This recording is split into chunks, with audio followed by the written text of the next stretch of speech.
Facebook live कार्यक्रम में पुनः सभी का स्वागत है।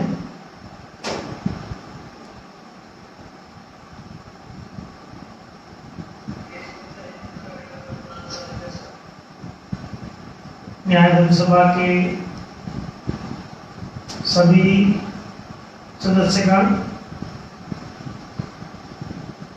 अपने परिचितों, मित्रों, पड़ोसियों, सहनागरिकों के साथ कार्यक्रम में भागीदारी सुनिश्चित करें।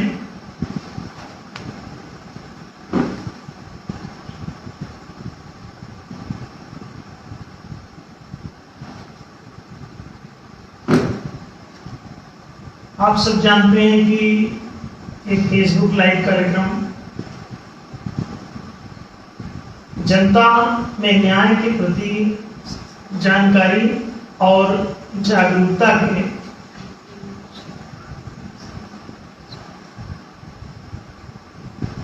विकास के लिए, वृद्धि के लिए, न्याय की जानकारी का ना होना ही न्याय की अनुपस्थिति का मूल कारण है। इस पूरी दुनिया में अन्याय रूपी अंधकार तभी तक रह सकता है जब तक कि न्याय रूपी सूर्य का प्रकाश घर घर नहीं पहुंच जाता, जन जन तक, घर घर तक, गली गली तक, गांव गांव तक,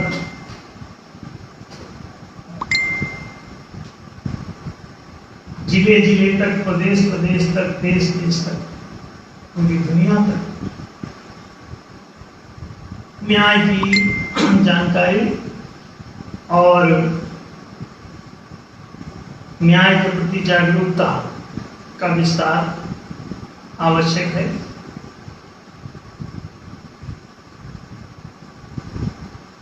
न्याय का संबंध प्राथमिक रूप से आर्थिक न्याय से ही है। बाकी बातें पश्चातवर्ती हैं और बहुत ज्यादा महत्वपूर्ण नहीं है।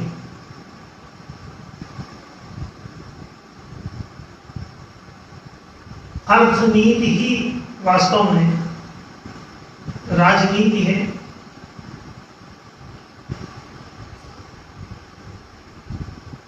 आर्थिक धन संपत्ति की खींचतान ही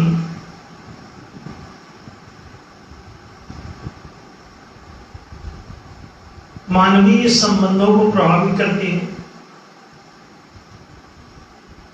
तो आर्थिक न्याय मानवीय समाज अथवा मानवीय राष्ट्र की सबसे पहली जरूरत है।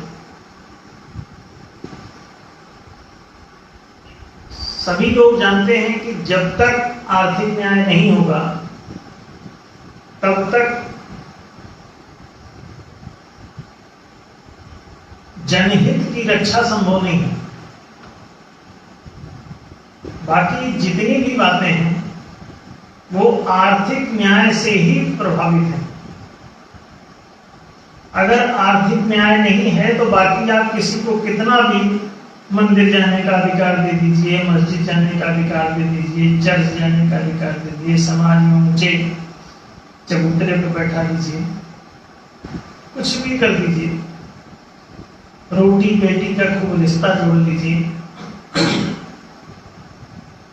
कुछ नहीं होगा। हर रिश्ता एक ही रिश्ते में बदल जाएगा।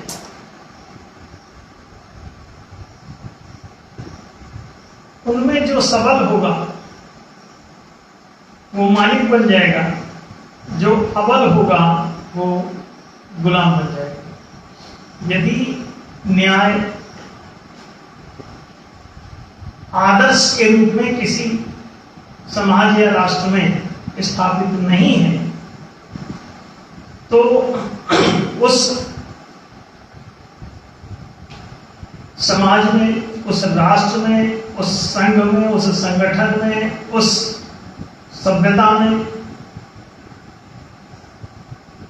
समस्त संबंध एक ही संबंध में बदल जाएंगे, परिवर्तित हो जाएंगे अथवा प्रतिष्ठित हो जाएंगे, एक ही संबंध के। उस संबंध का नाम है स्वामी और दास, मालिक और गुलाम।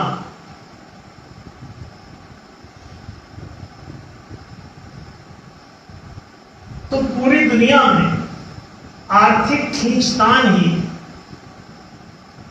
मुख्य समस्या है।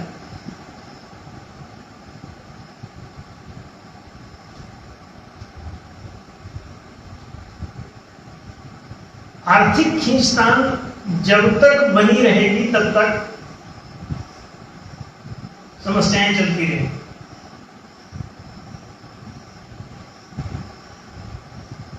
इसी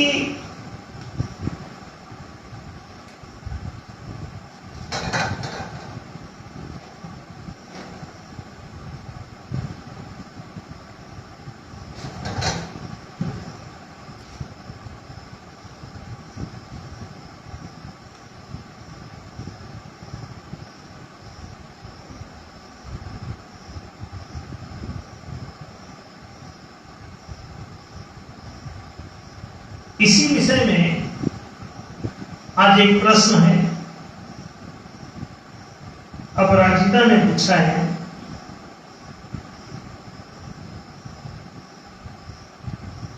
छत्तीसगढ़ से लिखते हैं कि हाल ही में गृह मंत्रालय ने लोकसभा को बताया कि पिछले 3 सालों में 3.92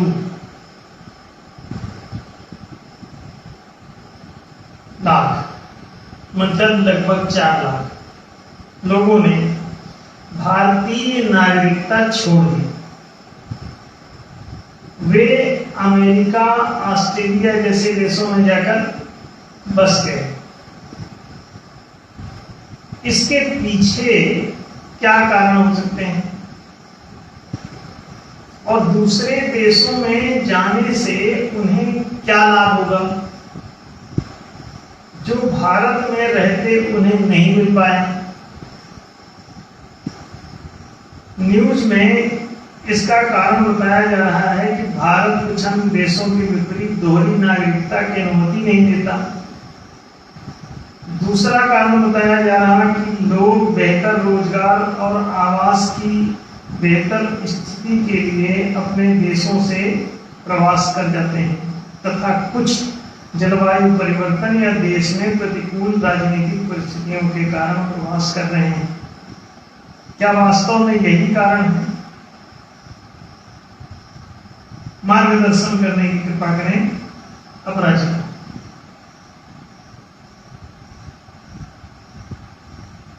देखिए, इस प्रश्न में सबसे बड़ी बात यह है कि पिछले 3 सालों में लगभग 4 लाख लोग, केवल 3 सालों 4 लाख लोग भारत छोड़कर अपना मौलिक देश छोड़कर दूसरे देशों में जाकर बस रहे हैं, उसकी नागरिकता ले रहे हैं। क्या कारण?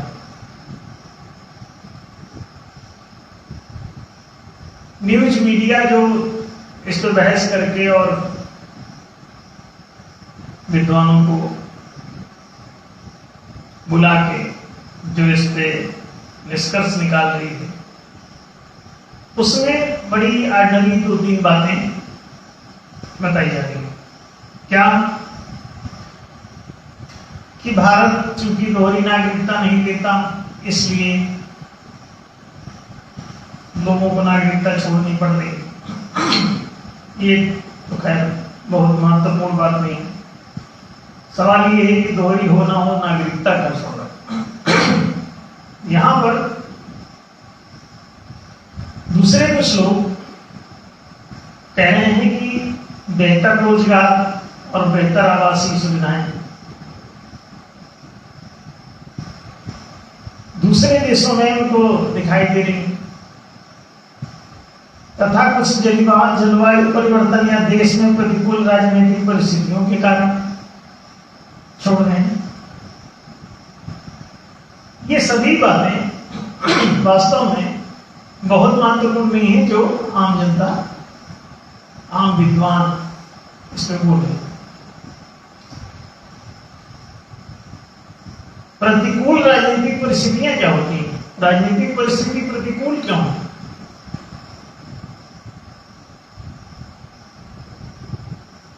दूसरे देश में जाएंगे तो राजनीतिक परिस्थिति अनुकूल कैसे होगी? सभी देशों में, पूरी दुनिया में एक ही राजनीतिक परिस्थिति, वर्ल्ड वाइड, दूसरी कोई परिस्थिति नहीं। कि राजनीति में घुसे हुए लोग और उनके चंगू मंगू वो मालिक वर्ग में प्रतिष्ठित हो गए। वो सब एक ग्रुप बेइज्जती वाले हो गए। तो एक विशेष एलिट वर्ग है, विशिष्ट लोग हैं, वो अपने को विशिष्ट किस वजह से कि बहुत प्रतिभाशाली हैं, या बहुत गुणवान हैं, या बहुत बड़े उद्भट विद्वान हैं, या बहुत आध्यात्मिक ऊंचाई वाले हैं, या अदर कोई चार चांद लगे हुए हैं। तो ऐसा कुछ नहीं है।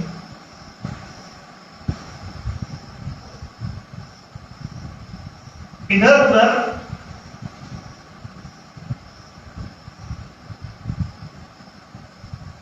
भागने भगाने का जो सिलसिला है वो जब पूरा समाज दो भाग में बटा हुआ है और सभी जगह वही हाल है, हर देश में आप चाहे यहां जाइए, हर जगह राजनीतिक परिस्थिति भी एक समान ही है लगभग। क्योंकि राजनीति या तो न्यायपूर्ण होती है या अन्यायपूर्ण। तो पूरी दुनिया में किसी भी कंट्री में कोई न्यायपूर्ण राजनीति नहीं है, तो एक ही प्रकार की है। अगर उसे नैतिक दृष्टि से देखें तो राजनीति एक ही प्रकार की है सभी देशों में, कि जो सबल वर्ग है वो मालिक बनता चला जाता है, जो अबल वर्ग है वो गुलाम बनता चला जाता है। सबल अबल का आधार आजकल शारीरिक नहीं है, शारीरिक नहीं कि आप बहुत बड़े पहलवान हैं तो आप किसी को पटक देते हैं तो इसलिए आपका राज चलेगा, ऐसा नहीं। कोई वनवासियों के बीच में, पशुओं के बीच में तो बाहुबली लोग प्रतिष्ठित हो सकते, शारीरिक बल से संपन्न है कोई बहुत ज्यादा, तो वो किसी को हरा के और राजनीतिक हथियार लेगा। ये सब कबीलाई जो सभ्यताएं थी उनमें संभव था। तो आजकल कोई समता का अभिप्राय शारीरिक बल से नहीं, बल्कि दूसरी बातें। दूसरी बातें क्या है? मानसिक बल। मानसिक बल क्या है? कि कुछ लोग बौद्धिक रूप से ज्यादा चालाक हो गए हैं, पढ़ लिख के उनके भीतर चातुर्य आ गया है, तो वो अपने आप को, दूसरों को, कम बुद्धिमान लोगों को मूर्ख बनाने में सफल हो। ये एक छोटा सा कारण हो सकता है। मूर्ख बना के क्या करते हैं? आर्थिक शक्तियों को पकड़ते हैं। कोई बलवान भी क्या करता था? आर्थिक शक्तियों को ही पकड़ता था। कोई ज्यादा सबल है मोहल्ले में तो वो जमीनें ज्यादा कब्जिया लेता था, लोगों का मकान कब्जिया लेता था, खेती की जमीनें हड़प देता था, दूसरों को नंगा कर देता था, चूल्हे की रोटी उतार लेता था।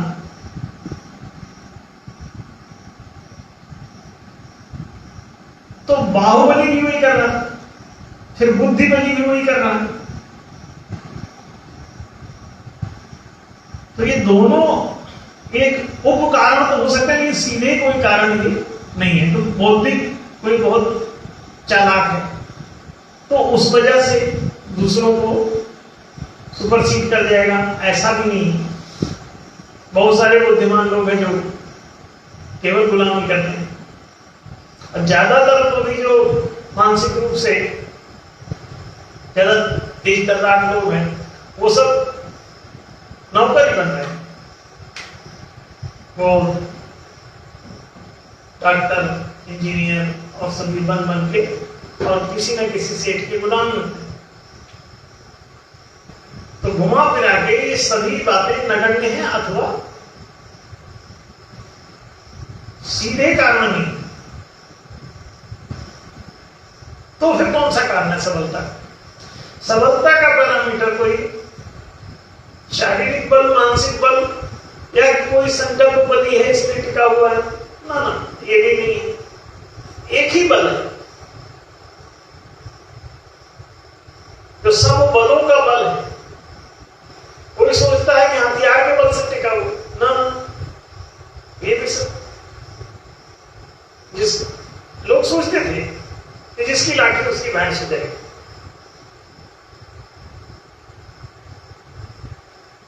लेकिन नहीं, आजकल उल्टा है, जिसकी भैंस उसका लठैत, जिसकी लाठी उसकी भैंस का जमाना नहीं।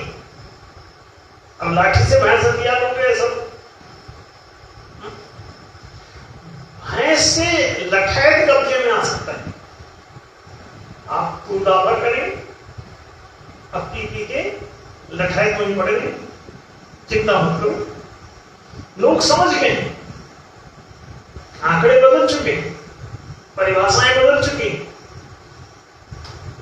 दुनिया बदल चुकी है। लोग समझ गए हैं कि संसाधनों को पकड़ो, कैप्चर द रिसोर्सेस।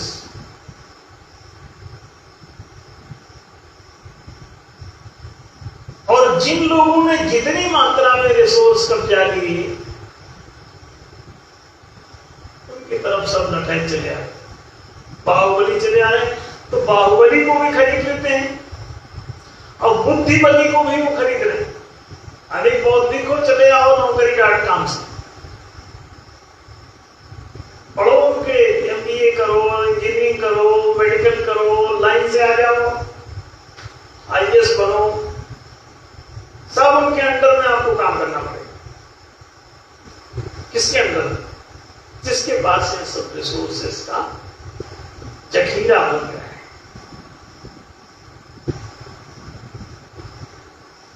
वो रिसोर्स क्या था? रिसोर्स के द्वारा अपने नेता बना लेता है, उनको मुखौटे उतार देता है, वो चुनाव जीत जाते हैं, जितवा देता है। और जिसके पास रिसोर्स जितना तगड़ा है वो चुनाव प्रचार करवा लेता है, वो लड्डू बंटवा देता है, वो ड्रेस बंटवा देता है, वो दारू बंटवा देता है, डायरेक्ट पैसे भी आजकल बांट रहे हैं इंटरनेशनली। रिसोर्स को लोग सब कारनामे निपटा देते हैं। रिसोर्स भी मोटा मोटा होता है। अरे बोले इतना मोटा रिसोर्स की क्या जरूरत है? तो पतला रिसोर्स की भी खोज हो गई, मौद्रिक। अब वो मुद्रा को पकड़ लो तो बाकी सब पकड़ में आ जाते हैं। मुद्रा पकड़े हो तो जमीन भी पकड़ गई, मकान भी पकड़ गया, फैक्ट्री पकड़ गई, दुकान पकड़ गई, बाजार पकड़ गई, जमीनें पकड़ गई, मशीनें पकड़ गई, सब। मुद्रा प्रत्यक्ष संसाधन नहीं, वैकल्पिक संसाधन। समस्त संसाधनों का संसाधन मौद्रिक संसाधन। तो मुद्रा की सुप्रीमेसी हो गई। तो अब आजकल आप देखते हैं कि वो तथाकथित लोगों ने इन सब संसाधनों को किनारे कर दिया, मौद्रिक संसाधन में हाथ डाल दिया। अब ये इतने लाख करोड़ के मालिक हैं, वो उतने लाख करोड़ के मालिक हैं, उतने लाख करोड़ के मालिक हैं, वो पहले सब बताते हैं।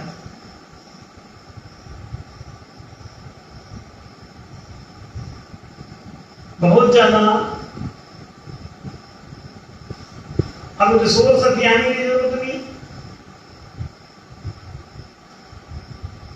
किसानों को जमीन दे दो और कह दो कि लोन हमसे लिया करो, इस पे जमीन पे जो लागत लगती है, ट्रैक्टर खरीदना, पंप खरीदना, बीज खरीदना, खाद खरीदना, निराई गुड़ाई, सब काम कराने के लिए पैसा पैसा पैसा पैसा चाहिए। जब सब पैसा चाहिए तो पैसा किसके पास है? दादा बढ़ाना भैया। तो जिन लोगों ने ये सबसे बड़ा रुपया समझ लिया, दादा बढ़ाना भैया और सबसे बड़ा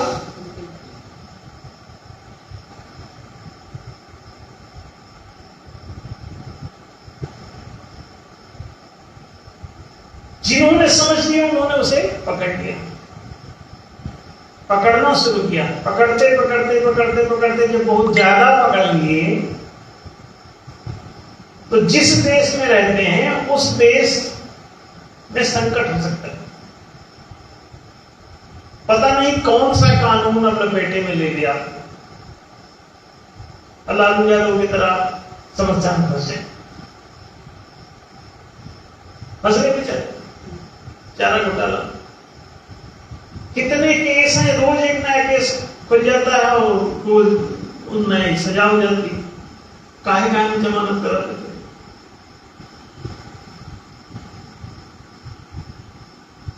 तो जो ज्यादा समझदार, लालू यादव तो सीधे साधे है, वो मेंटेनेंस कैसे करेंगे? गांव के आदमी तो बैंक चलाते थे। हाँ, कानून के अनुसार मैंने जो घोटाला भी किया तो चार है घोटाला की 500 का चारा घोटाला भी उसी स्टेटस है। तो उनका अब कानून कह रहा, हम नहीं कह घोटाला किया कि नहीं किया, वो कानून का मैटर है, वो सब कानून देख रहा है। किए होंगे तो सजा मिलेगी, नहीं किए होंगे छूट जाएंगे। वैसे आजकल जिसको सजा देनी है सरकार को दे देती है, चाहे घोटाला किया हो चाहे ना किया हो। जो नहीं किया है ज्यादातर वो फंस जाता है, जो किया रहता है उसको तो वो पहले से इंतजाम किया रहता है। जो बुद्धू का एक आदमी है ग्रामीण, वो गया तो घोटाला कर लिया तो उसका फंसना तय है। जो ज्यादा समझदार लोग हैं वो विदेश की नागरिकता है। क्यों? अब कौन पचड़े में फंसे? यहाँ के सारे कानून पीछे पड़ गए, पता नहीं कौन कब कहाँ कंप्लेंट कर दे, क्या कर दे, कौन सी जांच करी जाए। सरकार अपने मतलब के लिए, विपक्ष की सरकार आ गई। अब जो लोग कांग्रेस काल में उसके साथ सेटिंग वाले थे, दूसरी सरकार आई तो भगदड़ मच गई। 3 साल में 4 लाख आदमी भाग गए। अब ये सरकार तो उनका समर्थन करेगी नहीं, तो रोज नए कानून, रोज नया छापा, नई नोटिस, ये सब जा रहा। नई जो सरकार आती है किसी दूसरी पार्टी की, वो पिछली पार्टियों के सारे लोगों का नंगा लुच्चा सब लेना शुरू करती, हिसाब किताब खंगलवाने लगती। ये भी जांचो, वो भी जांचो का। अब कुछ भी जांच जूझ के झमेले बहुत बुरे हैं, फंस गए बेचारे। नहीं भी कुछ किए होंगे तब भी 10 जांच, क्या क्या हिसाब किताब मेंटेन करेंगे। दूसरी बात, 99% तो सारी चीजें गलत ही है लोगों की, जो एलियट लोग हैं वो किस किस चीज का हिसाब किताब मेंटेन करें। लीगलिटी रोज नहीं आ जाती है, पता चला पुरानी लीगलिटी के हिसाब से कुछ मेंटेन था, नई लीगलिटी के हिसाब से बिगड़ गया। एक ही तरीका है विदेश की नागरिकता, वहां के कानून के अनुसार तुम्हारे ऊपर कुछ बनेगा नहीं। क्यों? उस कानून के अनुरूप तुमने कुछ विपरीत किए नहीं हुआ होता। वो जब जाओगे वहां 10-20 साल रहोगे तो वहां के अनुसार बिजनेस सब करोगे, दंड फंड, तब फंसी जाओगे। तो जो ज्यादा समझदार है वो इस सब झंझट से बचने के लिए, उसी के लिए कुछ लोग कह रहे हैं राजनीतिक प्रतिकूल परिस्थितियां, बोला ना, सीधे नहीं बोल पाते इस तरह पर, प्रतिकूल परिस्थिति। प्रतिकूल माने ये सब बवाल। तो प्रतिकूलता को देखते हुए वो जिला बदल कर जाते हैं। अपराधी इस जिले से दूसरे जिले में चला जाता, वहां कम लोग प्रदेश बदल देता है। तो कुछ लोग समस्या से बचने के लिए देश बदल देते हैं। अपराधी लोग इस प्रदेश में लफड़ा करते हैं, उस प्रदेश कूद जाते हैं, तो वहां की पुलिस उनको पकड़ती है, तो कहती है हमारे यहां तो कोई नहीं घटना, वो आराम से टहल रहे हो।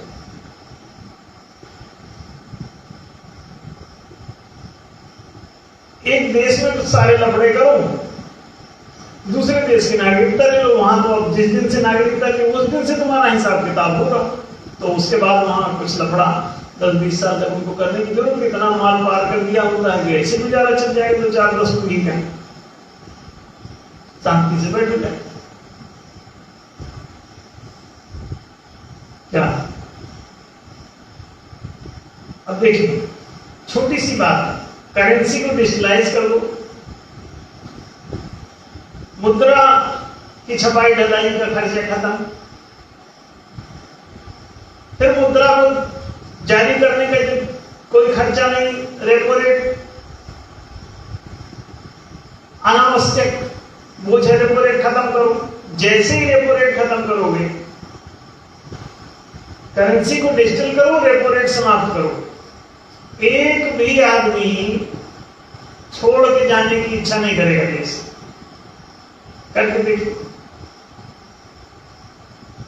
तो हमारी बात साफ हो जाएगी कि चक्कर क्या है।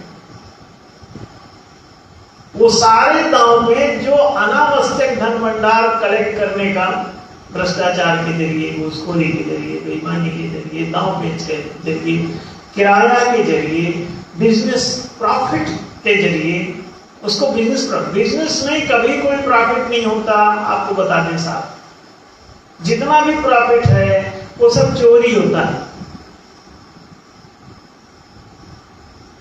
प्रॉफिट कैसे होगा? चोरी के बिना प्रॉफिट संभव ही नहीं। प्रॉफिट कैसे होगा? भाई एक दुकानदार है, छोटा सा एग्जांपल देते हैं, पूरी दुनिया समझ जाएगी इस बात को, नहीं तो कंफ्यूजन में कई लोग पढ़ रहे होंगे कि अरे प्रॉफिट तो होता ही, समझ लें। एक कोई दुकानदार दुकान खोला, कुछ जो भी 1-2 लाख रुपए लगा के उसने पूंजी दुकान खोली, दुकान खोल के बैठ गया, काम करने लगे, अपना जो भी चाय पानी किराना जो भी बेचा बांचा बैठा। अब जितना लागत लगी थी पूंजी उसकी, वो निकाल दिया। जो खर्चा आया उसको निकाल दिया उसने। जो स्टॉक है उसको माइनस कर लिया, स्टॉक जो बचा है माल। अब जो बचा उसी को लाभ हानि कहते हैं। दुकान में दोनों चीजें आपने निकाल दी, एक तो जो खर्चा हुआ वो सब निकाल दिया, जो स्टॉक पड़ा है वो हटा दिया, ये सब हटाया, तो अब जो बचा बैलेंस वो या तो लाभ होगा या हानि होगा। अगर माइनस में है तो हानि है, अगर प्लस में है तो लाभ है। तो ये जो इसको लाभ हानि का चक्कर इसमें नहीं है, ये दरअसल ये जो बैठ के काम कर रहा था वहां, रातों दिन मेहनत किया हुआ है, ये वो मेहनताना बचा हुआ रहता है। तो प्रॉफिट कहां? आप अगर बिजनेस में पूंजी लागत घटा दीजिए, ठीक है, फिर उसके बाद जो बचा हुआ आपके पास बैलेंस है उसे घटा दीजिए टोटल बिजनेस की राशि से। तो दोनों चीजें घटा देने के बाद जो बचता है उसे लाभ हानि कहते हैं, और तो कोई पैरामीटर है नहीं। तो तीसरा जो बचता है वो पारिश्रमिक, आपका वेतन है, आपकी मजदूरी है, आपकी सैलरी है। तो प्रॉफिट कहां है? प्रॉफिट के लिए जगह कहाँ है? किसी को समझ में आया? सबको आ गया कि प्रॉफिट कोई लाभ या हानि होता ही नहीं। कैसे हो? हानि तो एक बार को हो सकती है, लेकिन लाभ की तो संभावना ही नहीं। हानि तो कैसे हो गई कि तुम ले आए थे और अमरूद खरीद के लाए, मान लो 100 रुपए का अमरूद मिला, आप लेके आए। अब अगले दिन बेचने जाते तो आपको अगर 150 का बिकता तो 100 रुपए तो उसकी लागत ही थी, और 50 जो होता है वो आपकी मजबूरी होती, प्रॉफिट तब भी नहीं था। हानि हो सकती है एक बार को, वैसे तो काम करेगा तो हानि भी नहीं होगी, लेकिन चलो ठीक है। मान लो खुदा ना खास्ता वो बीमार पड़ गया, अमरूद लेके आया, बीमार पड़ गया। कौन? दुकानदार। फिर वो मान लो कि एक हफ्ते बीमार पड़ा रहा, अब हफ्ते दो वो बेचने नहीं जा पाया तो अमरूद सारा का सारा खराब हो गया, गल गया, अब कोई ले गई। तो अब वो 100 रुपए का उसको नुकसान हो सकता है, क्योंकि कर्म नहीं कर पाया। तो काम नहीं करोगे तभी माइनस होगा। अगर काम करते रहोगे, बुद्धि लगाओगे, शारीरिक श्रम लगाओगे, तो हानि की संभावना ना के बराबर होती है। कुछ ना कुछ आपको प्लस दिखेगा, वो जो प्लस दिखेगा वही आपका पारिश्रमिक, वेतन, मजदूरी। तो लाभ कहां से हुआ? इसका मतलब ये है कि आप अगर काम कर रहे हैं या जो लोग भी उसमें परिश्रम कर रहे होते हैं, उनका परिश्रम का भुगतान आपने ना किया होगा, इसलिए वो लाभ बता रहा होगा। बिजनेस जो बचा था वही तो पारिश्रमिक था। भाई पूंजी 100 रुपए लगी वो निकाल दिया, ठीक है। अब मान लीजिए उसमें 10 रुपए का अमरूद बचा भी हुआ है, तो 10 रुपए वो भी उसने कहा कि भाई हमारा 100 रुपए का तो बिक ही गया, और 10 रुपए और 110 हो गए। तो जो 110 हुए हैं वो 10 रुपए प्रॉफिट के हैं, और प्रॉफिट नहीं है वो दरअसल आप काम कर रहे हैं, इसलिए वो 10 रुपए का आपको प्लस दिखा रहा है। 100 रुपए का माल लाए, 100 का बेच दिए, 10 का बच गया, तो आपका उतना प्रॉफिट बना। आप घर पे खा लीजिए या उसको भी बेच दीजिए, पैसा ले लीजिए। टोटल बेच दिया, 150 का बिक गया।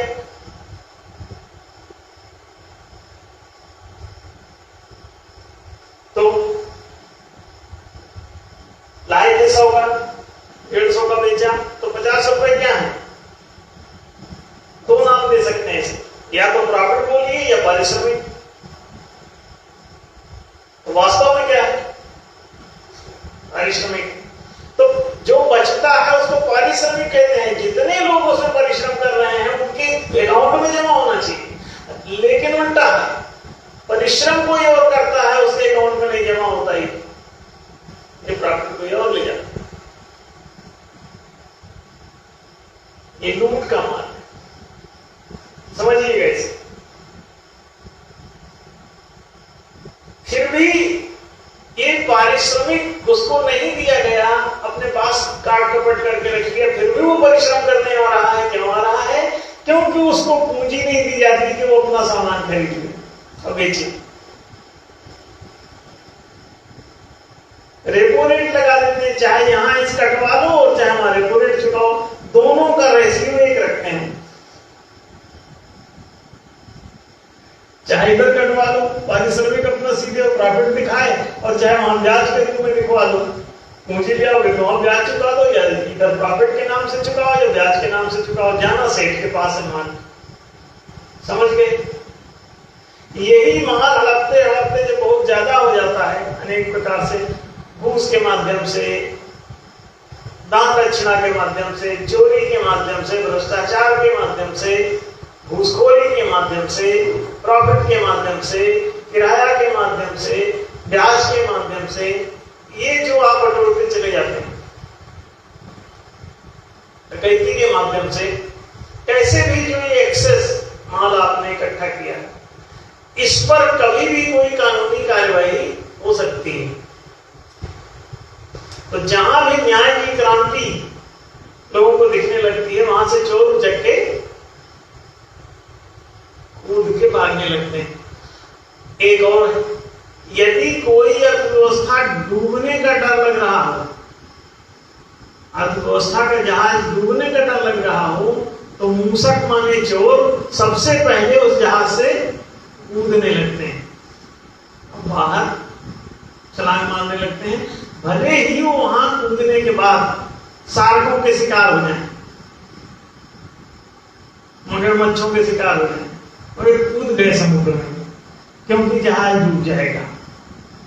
तो किसी किसी देश की जब अर्थव्यवस्था डूबने की शंका होती है, और भारतीय अर्थव्यवस्था के डूबने की शंका बड़ी तेजी से बढ़ रही है, क्योंकि सरकार ने बहुत सारा निरर्थक व्यय किया है। अब उस व्यय को पूरा करने के लिए सारी संपत्तियां बेची जा रही हैं, कई लाख करोड़ की संपत्तियां सब बेची जा चुकी हैं। श्रीलंका की तरह ये भी डूबने की कगार पे है देश। तो जिन लोगों ने माल बटोर लिया है, वो डूबती हुई अर्थव्यवस्था में बैठकर क्या करेंगे? यहाँ के कानून के अनुसार उनकी यहाँ की जब राष्ट्रीय अर्थव्यवस्था डूबती है, तो जो सेठ लोग जो सब लूटे हैं माल, उनसे ही कहीं ना कहीं इसे रिकवर करना पड़ता है, तब जाके अर्थव्यवस्था ऊपर उठती है। तो जब रिकवरी का चक्कर पड़ जाएगा, तो पहले ही वो लोग भाग जाते हैं, ताकि यहाँ कोई ऐसी झमेला, ऐसे किसी झमेले में वो ना फंसे। तो डूबते हुए जहाज से चूहे कूदने लगते हैं बाहर, डूबते हुए देश से, डूबती हुई अर्थव्यवस्था से मूसक, मुस धातु जो है चोर, चोरी करने के अर्थ में,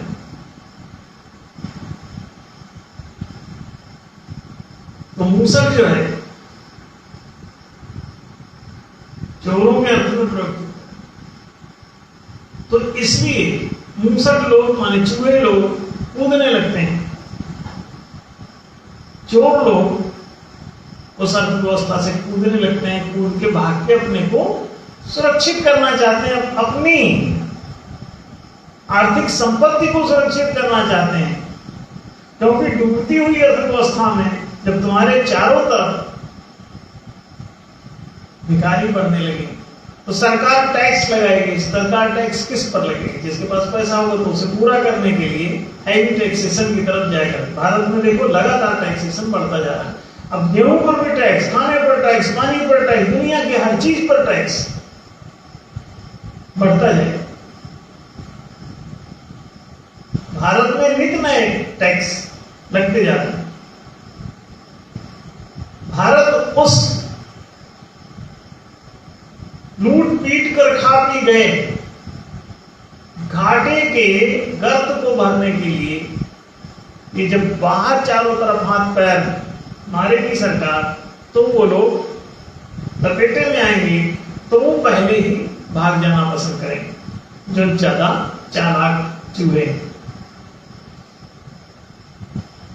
लोग सोचते हैं कि आप बेहतर आवासीय सुविधा, बेहतर भला, राजनीतिक परिस्थितियों की प्रतिकूलता, साफ नहीं बताते। ये तो हमने खोल के बताया कि क्या प्रतिकूलता, वो बताया। वो लोग नहीं बोल सकते, क्यों? वो लोग सभ्य लोग हैं, सभ्य वो वही लोग उसी चूहों की प्रजाति में ही आते हैं, अपने बारे में कोई ऐसा थोड़ी बोलते।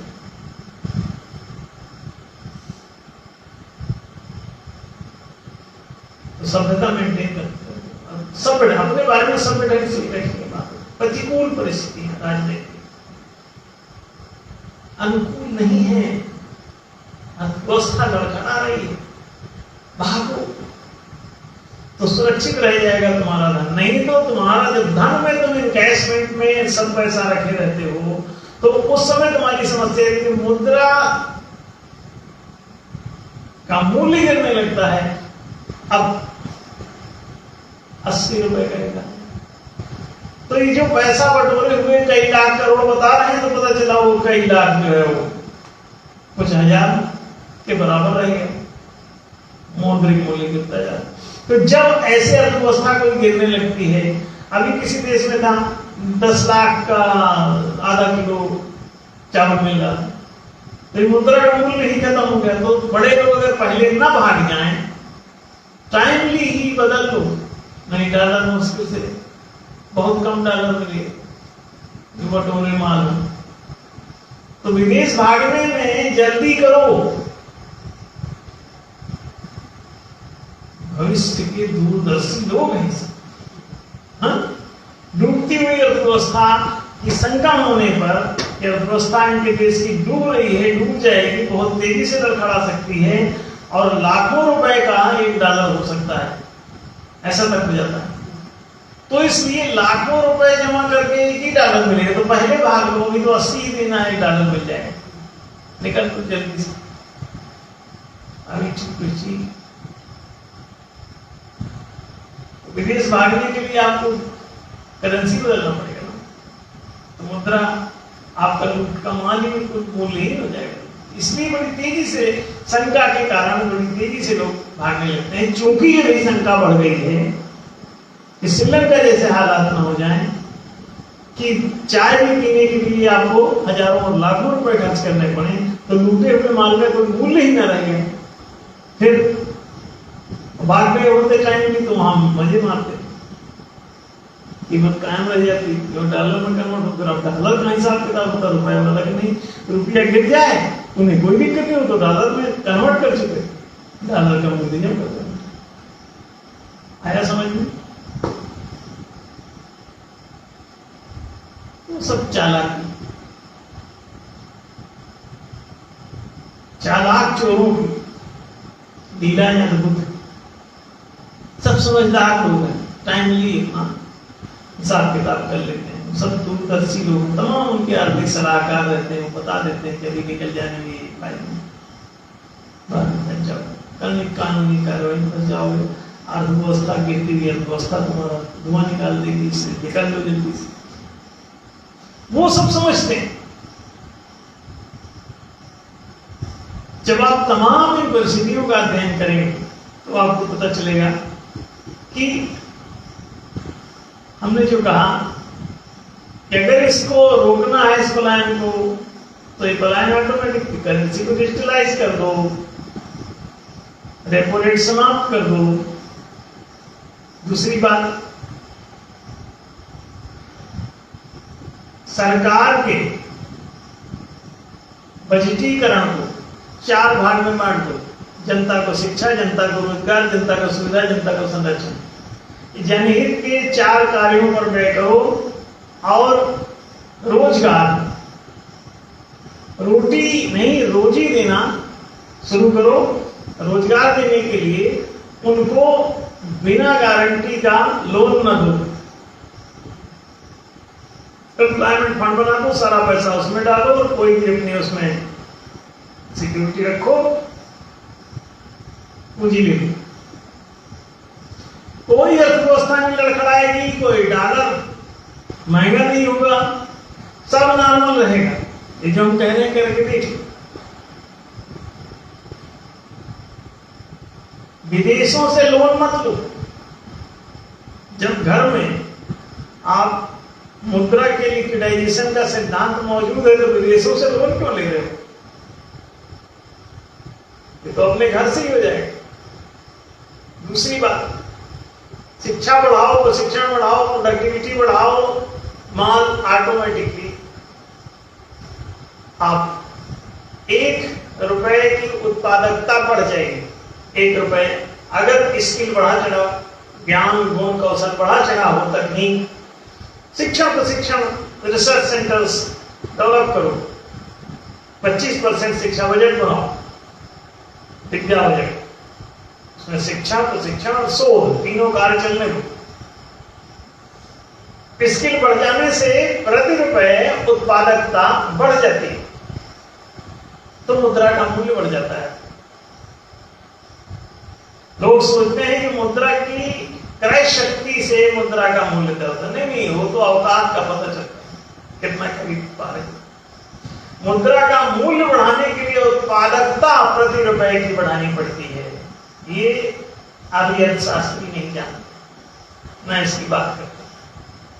क्यों? एक तो बुद्धि से पैदा अर्थशास्त्री है पूरे देश में, थोड़ी बहुत बुद्धि है तो चालाकी की धूर्तता में लगी हुई, तो कोई सही बात नहीं कर पाते। मुद्रा की उत्पादकता प्रति रुपए यदि बढ़ा दी जाए तो ये जो डॉलर और रुपए के बीच का जो फासला है ये कम होने लगे। क्रय शक्ति का चक्कर छोड़ो, क्रय शक्ति तो आपको बता रही है कि औकात क्या है ये पता चलेगा, लेकिन मूल्य कैसे बढ़ेगा मुद्रा का? 80 रुपए देके $1 तुमको मिलता है, तो ये $1 बराबर $1 हो सकता है यदि तुम्हारी ₹1 की उत्पादकता $1 के बराबर हो जाए। $1 लगा के वहां जितनी चीजें उत्पादित हो सकते हैं, यदि ₹1 लगा के उतना उत्पादन करने की सामर्थ्य तुम्हारी मुद्रा की हो जाए, और ये कब होगा? जब शिक्षा, प्रशिक्षण और शोध कार्य में गति करोगे। उन्होंने शिक्षण, प्रशिक्षण और शोध कार्य में गति किया हुआ है तो उत्पादकता उनकी अधिक है। दैट इज व्हाई आपकी मुद्रा गिरी हुई है, क्योंकि आपने ना ठीक से स्कूल खोले, ना लोगों के लिए शिक्षा निःशुल्क की, ना लोगों के लिए शिक्षा अनिवार्य की, ना प्रशिक्षण की व्यवस्था दी, ना ही आपने शोध कार्य की। दुनिया में सबसे ज्यादा शोध पत्र इजराइल के द्वारा प्रस्तुत होते हैं। बहुत छोटा कंट्री, भारत के दिल्ली से भी छोटा होगा, एक शहर से भी छोटा है। भारत में से सैकड़ों शहर है। हाँ?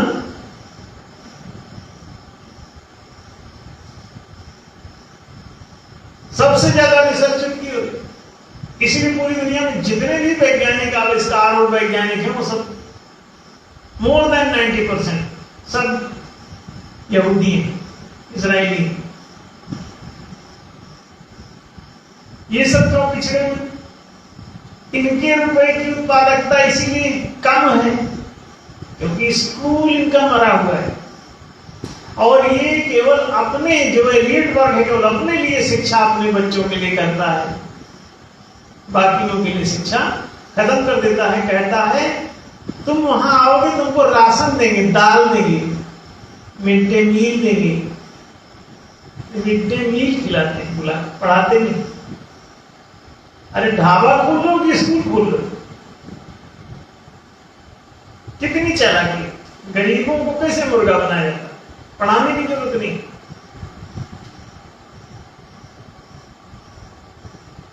पढ़ाते नहीं है तो कहते हैं फीस दे देंगे सेठ जी को, पैसा को तुम्हारे सिर के ऊपर चारों तरफ घुमा दो, खाते में जमा करना साहब, उधर ही जाना है पैसा। बड़ा सब सोचा समझा बदमाशी है। और जब तक आप अनपढ़ हैं, गंवार हैं, मूर्ख हैं, तब तक आपको धूर्त लोग इसी तरह परेशान करते रहेंगे पूरी दुनिया में। आपका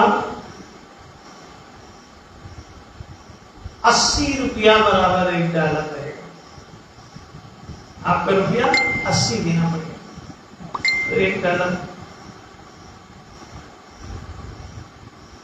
अब सोच लो कैसे जियोगे। आपकी अर्थव्यवस्था लगातार खोखली होती जा रही, चंद लोग लूट रहे हैं, बाकी लोग छूट रहे हैं। कुछ कूट के बाहर भी भाग रहे हैं, इसीलिए ज्यादा लूट लिया हो फरार हो जाता है कि यहाँ कौन कानूनी बच्चे हैं, तो बाहर निकल लो। तो मैक्सिमम लोग इसी एक ही वजह से जाते हैं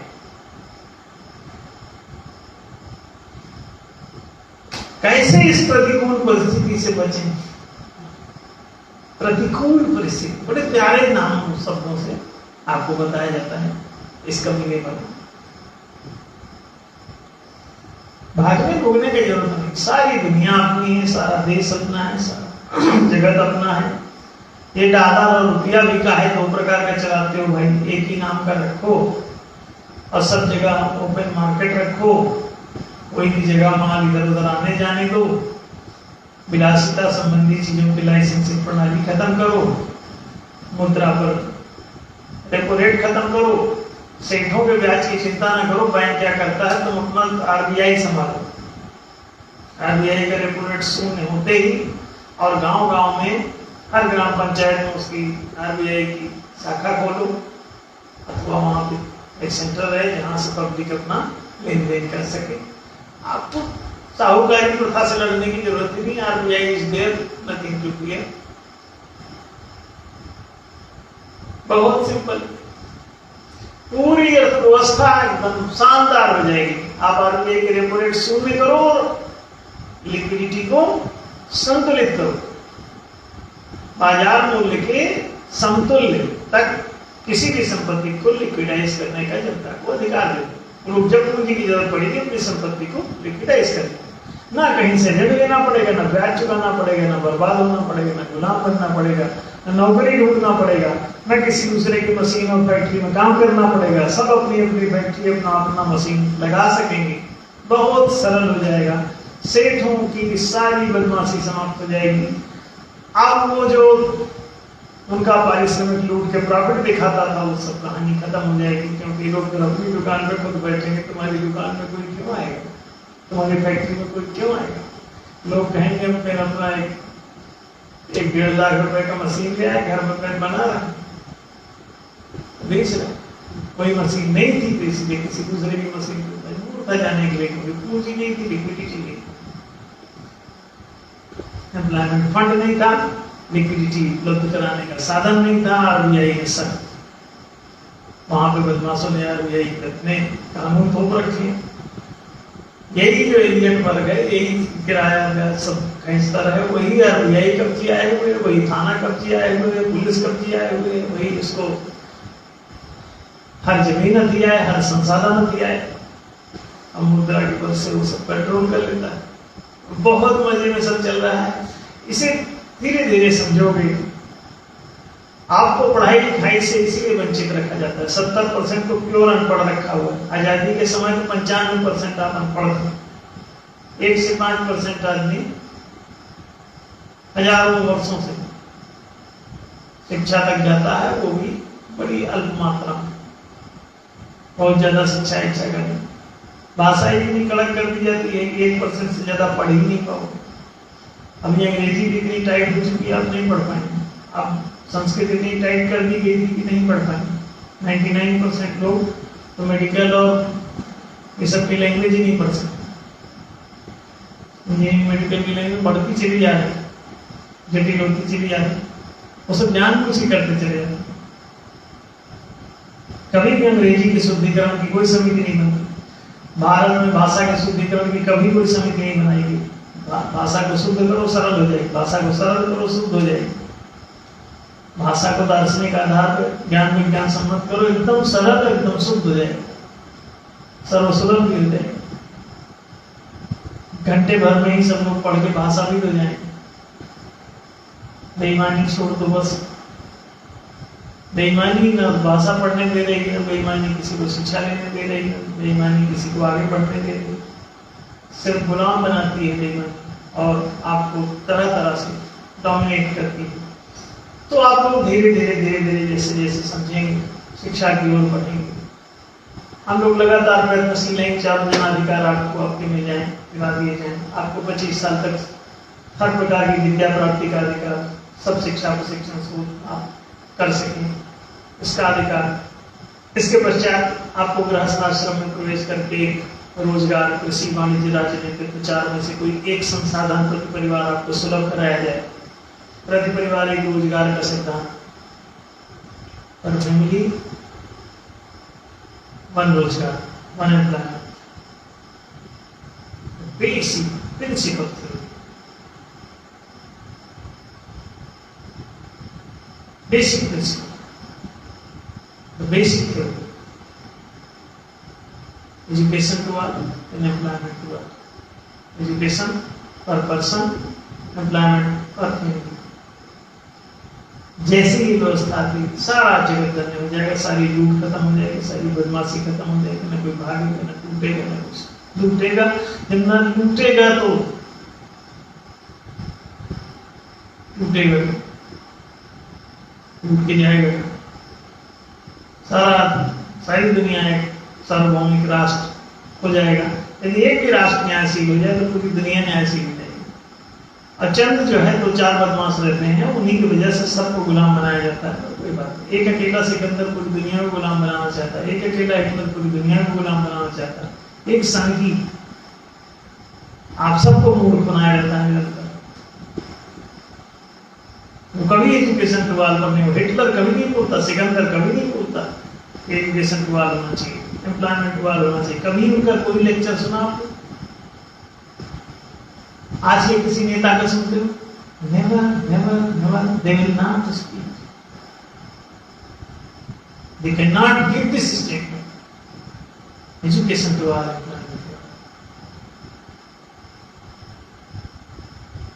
education to all then employment to all, नहीं बोल सकते। इसी को सनातन धर्म ने ब्रह्मचर्य आश्रम, गृहस्थ आश्रम के द्वारा प्रतिष्ठित किया था। इसीलिए सनातन धर्म को खत्म करके आपको हिंदू धर्म, मुस्लिम धर्म, सिख धर्म, जैन धर्म, बौद्ध धर्म, पारसी धर्म, भाई धर्म, ये सारे वही जो टॉप मोस्ट धूर्त वर्ग था उसने सब इस तरह से पास किया। और वो किस जाति का है, किस धर्म का है, किस वर्ग का है, ये मायने नहीं रखता। बदमाश की एक ही जाति होती है, क्यों बदमाश होता है। अन्यायी की केवल एक ही जाति होती है कि वो अन्यायी होता है। हर जाति में वो अन्यायी घुसा हो सकता है, हर संप्रदाय में घुसा हो सकता है, राष्ट्र में घुसा हो सकता है। 1 से 5% आदमी वो बदतमीज पर्सनालिटी है जो पूरी दुनिया को गुलाम बनाने का है, और वो केवल शिक्षा और रोजगार को ही रोकता है और कुछ नहीं करता। इतना ही काम है। आज भी चाहे कांग्रेस की सरकार लाओ, न शिक्षा देगी न रोजगार, भाजपा की सरकार लाओ, न शिक्षा देगी न रोजगार, लेबर पार्टी की सरकार लाओ, न शिक्षा देगी न रोजगार, कम्युनिस्ट पार्टी की सरकार लाओ, न शिक्षा देगी न रोजगार, आम आदमी पार्टी की सरकार लाओ, न शिक्षा देगी न रोजगार। वो कहेगी अच्छी शिक्षा देंगे, रोजगार में देंगे क्या हम आपको?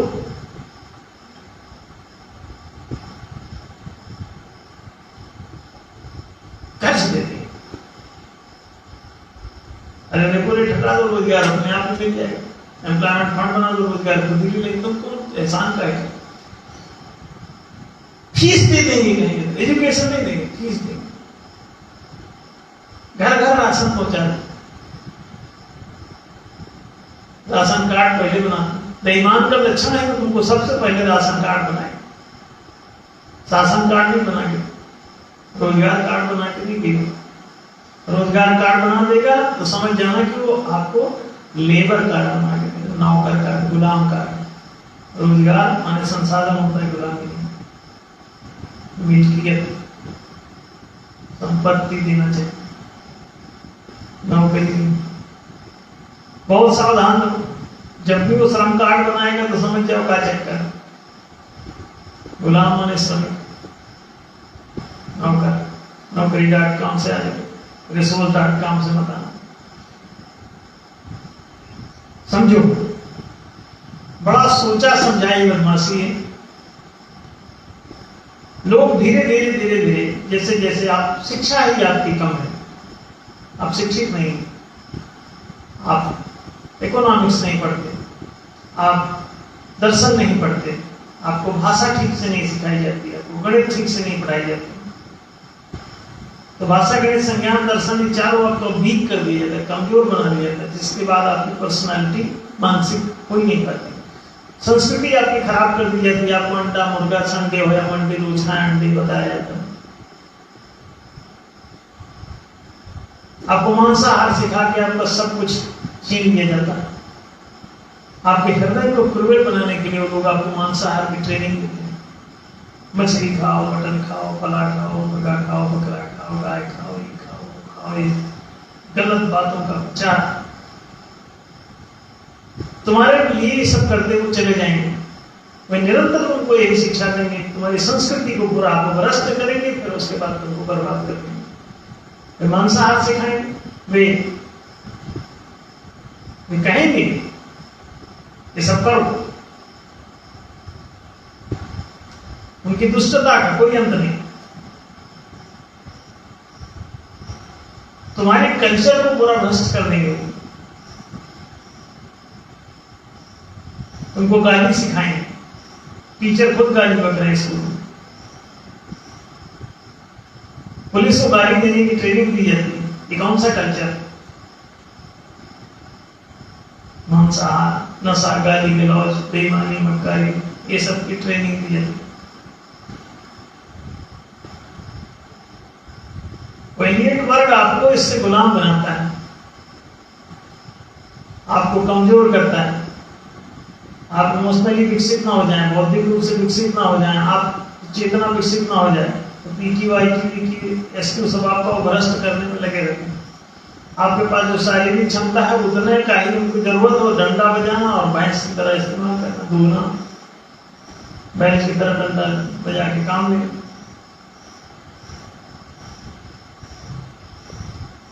उतने चाहिए आपके शरीर से उनको प्यार।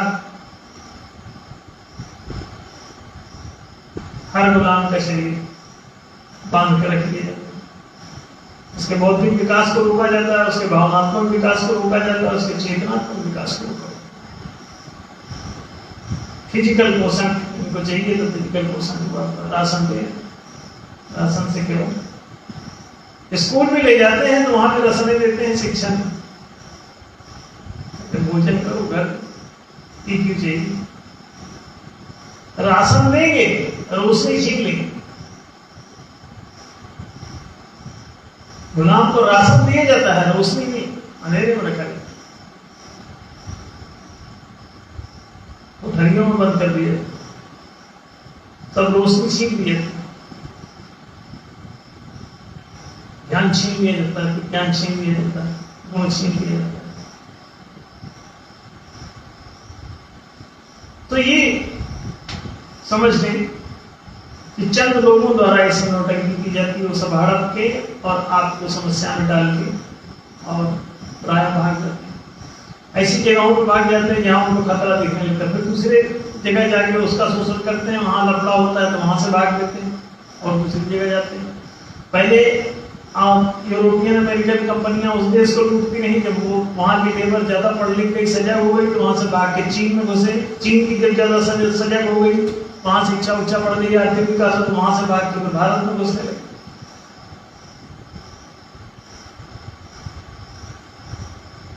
तो वो एलिट ग्रुप जो है वो हर जगह वहां जाता है जहां जहां लूटने की सुविधा हो, और जहां लूट चुका होता है वहां से उसको भागना पड़ता है, क्योंकि वहां पोल पट्टी खुले उसके पहले वहां से निकल,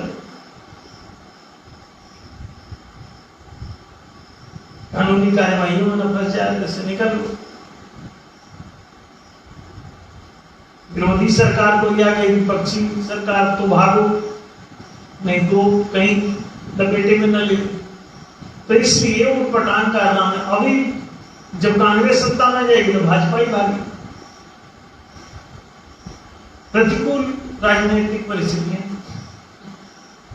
समीक्षा कर्म की समझते हो लोग, हर बदमाश जानता है क्यों भागना, कब भागना, कैसे भागना, भागने क्या जरूरत। तो आप समझ गए होंगे पूरी भागम भाग की कथा क्या है, क्यों ये सब इतना पलायन, 3 साल में 4 लाख भगोड़े, इतनी लंबी कथा। तो आप समझ गए होंगे। अगले रविवार को पुनः हम लोग किसी नए विषय के साथ उपस्थित होंगे। आप सभी श्रोताओं और दर्शकों को उपस्थिति के लिए धन्यवाद। हम लोग अगले रविवार को पुनः 8 बजे उपस्थित होंगे इस लाइव कार्यक्रम के लिए। ये कार्यक्रम में समाप्त।